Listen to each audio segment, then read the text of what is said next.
पिंपरी चिंचवड पोलिसांकडून हगवणे पिता पुत्रांकडील दोनही बंदुका जप्त, हुंड्यात दिलेली चांदीची भांडी आणि आलिशान कारचाही घेतला ताबा। हगवणे कुटुंबियांच्या पाठीशी सुपेकरांची ताकद, अंजली दमानियांचा जालिंदर सुपेकरांबाबत खरतर धक्कादायक दावा, तर दमानियांचे आरोप सुपेकरांनी फेटाळले। गुन्हा दाखल असताना निलेश चव्हाणला शस्त्र परवाना कसा दिला? तत्कालीन अतिरिक्त आयुक्त जालिंदर सुपेकरांवर दबाव होता का? जालिंदर सुपेकरांवर कारवाई होणार का? अनेक प्रश्न उपस्थित।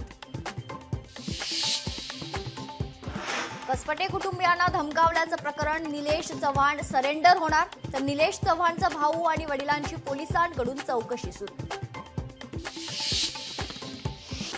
वैष्णवी आत्महत्या प्रकरणी संबंधित संशयित आरोपी निलेश चव्हाणचा नवा व्हिडिओ समोर, कमरेवर बंदूक ठेवत नाचतानाचा व्हिडिओ व्हायरल।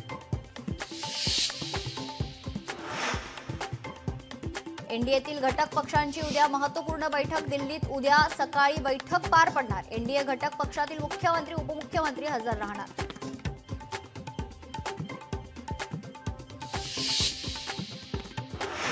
विकसित भारत हे प्रत्येक भारतीयाचं ध्येय, जेव्हा प्रत्येक राज्य विकसित होईल तेव्हाच देशाचा विकास होईल, नीती आयोगाच्या बैठकीत पंतप्रधानांचं वक्तव्य।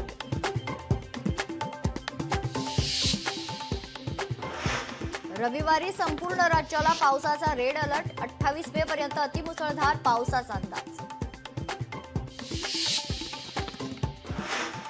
मुंबई पुणे महामार्गावर अपघात, 7 ते 8 वाहनं एकमेकांवर आदळली, मुंबई लेनवर झालेल्या अपघातानं वाहतूक विस्कळीत।